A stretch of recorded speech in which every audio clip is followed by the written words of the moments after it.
tepuk tangannya dari Lembang. Masya Allah, terima kasih banyak. Terima kasih banyak juga jamaah Islami Tinda yang di rumah yang dirahmati Allah, yang selalu setia menyaksikan Islami Tinda. Masih di tema kita pagi hari ini yang luar biasa. Apa sih temanya? Temanya adalah tetanggaku serba kepo. Sebelum lanjut kita lihat dulu sebuah video tayangan. Kali ini tentang punya tetangga kok gini banget sih. Coba kita lihat tayangannya, ini dia nih. Dapatnya, makasih mas malam-malam merepotkan. 6, bener dapetnya dia. Iya luar biasa. Nah ini kita lanjut lagi nih pembahasan tadi sebelum iklan Ustadz. Ya. Kenapa dalam Islam kita itu kok katanya harus kepo sama tetangga kita? Apa yang membuat kita harus kepo? Harus. Silakan Ustadz, tepuk tangan buat Ustadz Maulana. Izin Habib dan Ustaz Sam. Bismillahirrahmanirrahim. Allahumma salli ala sayyidina Muhammad wa ala sayyidina Muhammad. Hari ini kita bahas tentang tetangga. Ayo fokus. Fokus pada diri. Sebenarnya kita ini sudah jadi tetangga yang baik gak? Jangan pada fokus pada tetangga. Tapi fokus pada diri kita karena diri kita juga termasuk tetangga. Kenapa saya katakan tetangga memang harus kepo? Karena tetangga harus punya kepedulian. 1, 2, 3. Kepedulian. Itulah keponya. Kepo yang baik itu adalah peduli. Kalau tetangganya lagi sakit. Anaknya nangis, kenapa? Mungkin gak ada makanannya, gak ada uangnya. Itu harus kepo. Dan kita tidak boleh bermasa bodoh sama tetangga. Ah terserah, anaknya nakal biar aja.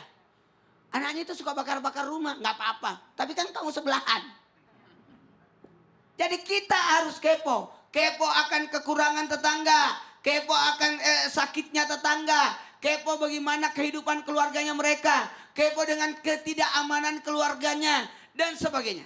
Maka seorang tetangga itu harus tingkat kepeduliannya lebih tinggi. Bahkan kalau kita bersedekah, sedekah yang terbaik kepada tetangga. Tetangga. Bala kalau orang jahat kepada tetangga, kan dosanya 60 kali lipat dibanding orang lain. Saking bahayanya tetangga itu betul-betul saudara terdekat kita. Makanya tadi Habib sudah di segmen sebelumnya. Bahkan dibagi ada 3 tetangga. Tetangga yang punya 1 hak, 2 hak, 3 hak. Tidak peduli apakah tetangga itu non muslim. Kan dia tetangga kita. Haknya sebagai tetangga. Makanya kita harus bentuk perhatian kepada tetangga. Malah jangan sampai ada di hari kemudian ditusuk hidungnya. Di hari kemudian. Kalau ditusuk matanya pasti udah ibu tahu. Kenapa ada orang di neraka ditusuk matanya, kenapa? Lihat yang diharamkan. Mendengarkan yang tidak becus dan bagus diharamkan ditusuk telinganya. Tapi kenapa ada orang dari kemudian ditusuk hidungnya? Karena pernah menyakiti hidung tetangga. Kok menyakiti hidung tetangga? Memasak yang enak-enak, yang tercium cuma aromanya aja. Lalu tidak dibagiin. Hati-hati loh. Membangun rumah sehingga membangun rumah yang menghalangi cahaya matahari sampai ke rumah tetangga itu pun dosa. Jadi hati-hati loh, jangan sampai menutupi rumah. Harus izin. Makanya kalau izin membangun itu selalu izinnya tetangga depan, kanan, kiri, belakang. Kenapa? Karena jangan sampai kita berbuat zalim kepada tetangga. Sampai dia perlebar rumahnya. Tetangganya, maaf ya Bu. Kehalangan untuk keluar, mau lewat mana dia? Maka ini pun tingkat kepedulian. Pikirin tetangga, awas air hujan kita jangan sampai jatuh di rumah tetangga. Nah itu juga tuh sering tuh, Masya Allah. Tapi yang paling bahaya itu masak ikan asin kata ibu itu. Ya masak ikan asin pasti baunya ke tetangga. Atau masak terasi. Harus dibagi-bagi. Dibagi ikan asin dan terasinya harusnya. Jangan baunya doang bagi-bagi. Makanya kata Nabi perbanyak kuahnya. Supaya bisa dibagi tetangga. Tapi bukan berarti perbanyak kuahnya doang. Iya, nggak dikasih dagingnya. Tepuk tangan buat Ustadz Maulana ya, Masya Allah luar biasa. Kita lanjut lagi jamaah. Kita naik level yang lebih tinggi. Tetangga udah kepo, terus ikut campur lagi mau urusan rumah tangga. Ada yang begitu juga Bu? Ada semua kayaknya nih Masya Allah. Terus kalau ditegur marah-marah, katanya gini, lah kan saya kan bantu ngasih solusi. Nah punya tetangga kayak gini tuh harus bagaimana? Coba kita tanya Ustadz Syam. Ustadz Syam dijawab, Ustadz Syam tepuk tangan buat Ustadz Syam. Terima kasih Bang Fadli, tabi guruku, Ustadz Maulana, Habib Utsman, para alim ulama yang belakang Allah Subhanahu wa taala. Kita buka kembali dengan Al-Qur'an surah Al-Ahzab ayat 60. أعوذ بالله من الشيطان الرجيم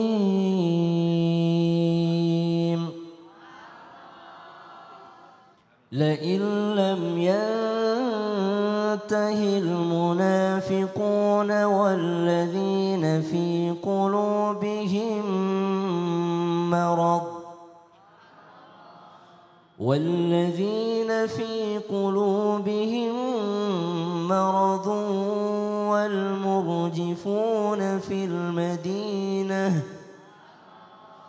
والمرجفون في المدينة لنغرينك بهم ثم لا يجاورونك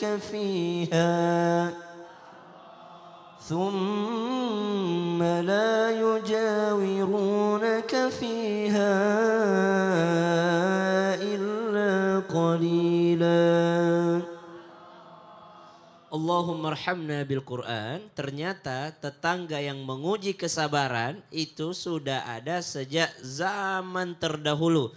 Bahkan Nabi SAW diturunkan ayat penghibur baginya. Ayat yang mengademkan ataupun membahagiakan hatinya itu karena berkaitan dengan tetangganya. Inna a'tainakal kautsar fasalli li rabbika wanhar inna syani'aka huwal abtar. Ikut-ikutan tuh tetangganya ngurusin daripada apa yang terjadi di rumahnya Nabi SAW. Batara Muhammad, meninggal lagi anak laki-lakinya Muhammad, gak punya keturunan si Muhammad itu. Makanya jangan jadi tukang sihir, makanya jangan nipu orang. Digituin tuh Nabi Muhammad SAW. Maka Allah balas, inna syani'aka huwal abtar. Bagi mereka tetanggamu yang nyakitin kamu, yang ngatain kamu terputus, sesungguhnya mereka lah yang terputus. Artinya apa yang harus dilakukan? Satu, tawakkal 'ala Allah. Bersandar kepada Allah Subhanahu wa taala. Ada tetangga yang selalu mengusik, ada tetangga yang selalu menyakiti, maka serahkan semuanya kepada Allah Subhanahu wa taala. Tapi Ustadz ini kan gak nyakitin, ini cuma ngasih solusi doang. Daripada rumah tangganya begini kami ngasih solusi. Anda ahlinya bukan, Anda seorang yang bisa ngasih solusi bukan. Kalau bisa ngasih solusi, Masya Allah, Alhamdulillah luar biasa. Dia mau kasih solusi tetangganya, hidupnya dia aja berantakan. Dan solusinya tidak bersandar kepada agama. Maka susah juga. Makasih banyak Ustaz Syam. Tepuk tangan buat Ustaz Syam. Oke, sekarang waktunya kita mau kasih kesempatan jamaah buat bertanya. Tapi sebelumnya kita masuk dulu ke segmen Tanya Dong Ustadz. Kami semua tanya dong Ustaz. Yang mau nanya boleh silakan angkat tangannya. Mana, Masya Allah. Dari sebelah sini Ibu ya, boleh maju ke depan Ibu. Masya Allah, silakan Ibu. Iya, sini Bu. Silakan ngadep ke depan kameranya. Assalamualaikum warahmatullahi wabarakatuh. Waalaikumsalam warahmatullahi wabarakatuh. Saya Ibu Eis Merdekawati dari Muslimat NU Kecamatan Lembang, Kabupaten Bandung Barat. Tepuk tangan dong buat Ibu, Masya Allah luar biasa. Mau nanya sama siapa Ibu? Saya mau tanya sama Habib. Boleh Ibu. Ibu silakan. Gini Habib, gimana kalau kita punya tetangga, dia rajin sholatnya. Masya Allah. Ngajinya juga jago Habib. Masya Allah. Sedekahnya juga rajin. Tapi dia suka menganggap tetangganya itu tidak mengerti agama. Aduh. Malah kita harus mengikuti kata dia. Aduh. Gimana tuh hukumnya Habib? Kalau ada tetangga seperti itu. Itu aja Ibu. Mohon penjelasannya Habib. Terima kasih. Assalamualaikum warahmatullahi wabarakatuh. Waalaikumsalam warahmatullahi wabarakatuh. Tepuk tangan dong buat Ibu. Terima kasih banyak, boleh duduk lagi Ibu. Silakan dijawab Habib. Afwan Ustaz Maulana, Ustaz Syam, Mas Fadli. Bismillahirrahmanirrahim. Allahumma salli ala Sayyidina Muhammad wa ala ali Sayyidina Muhammad. Ketika sahabat bertanya kepada Nabi Muhammad sallallahu alaihi wasallam, gila di Nabi sallallahu alaihi wasallam, inna fulanata tudhkaru min katsira salatiha. Ada seorang tetangga saya, seorang fulan, dia salatnya rajin benar. Ke masjidnya rajin. Ke musolahnya rajin. Berjamaahnya juga rajin. Wasiyamaha, dia puasanya juga rajin. wa sadaqatiha, dan sodakonya bagus banget. Tadi yang kayak ibu bilang. Ghaira annahu tu'zi ziranaha bilisaniha. Tapi tetangga ini suka ganggu nih. Suka ganggu dengan perkataannya, dengan perbuatannya terhadap tetangganya. Bahkan dia selalu berkalimat dengan kalimat yang tidak baik. Atau juga tetangga yang sok pintar. Yang sok pintar mengarahkan kepada keburukan, mengarahkan kepada hal-hal yang tidak baik. Atau bahkan dia sok pintar mengarahkan tentang agama tapi dia nggak paham agama. Atau menganggap dia paling hebat, surga punya dia sendiri. Surga punya dia sendiri. Sehingga apa? Mengganggu, mengusik tetangganya. Apa kata baginda Nabi Muhammad SAW ketika seorang tetangga mengganggu, seorang tetangga yang tidak baik seperti itu walaupun ibadahnya bagus, tetapi tetangganya dimusuhin, ghila finnar, dia di dalam neraka. Oleh karena itu, berbuat baiklah kalian terhadap tetangga kalian.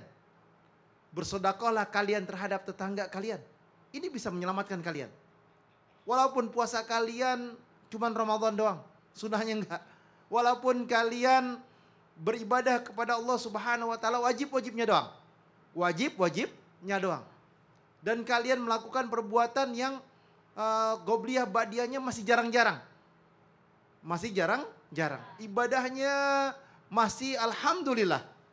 Masih yang diganggu sama syaitan, belum khusyuk. Tapi sholatnya 5 waktu, baik sama tetangganya, dia muliakan tetangganya. Sedekah sama tetangganya walaupun sesobek roti. Walaupun dia masak sayur asam dilebihin dibagi tetangganya. Maka apa kata baginda Nabi Muhammad SAW? Dia nggak pernah nyakitin tetangganya, dia nggak pernah musuhin tetangganya, berbuat baik terhadap tetangganya. Niscaya dia fil jannah, di dalam surganya Allah Subhanahu wa taala. Terima kasih banyak Habib. Tepuk tangan buat Habib Usman, Masya Allah. Tadi buat jamaah Islam itu yang ada di rumah, jangan kemana-mana. Setelah ini kita lanjutkan lagi pembahasan kita tentang tema yang bagus hari ini ya. Tetanggaku serba kepo. Yang di rumah jangan pindah channel, tetap di Islam itu Indah. Jamaah. Yeah.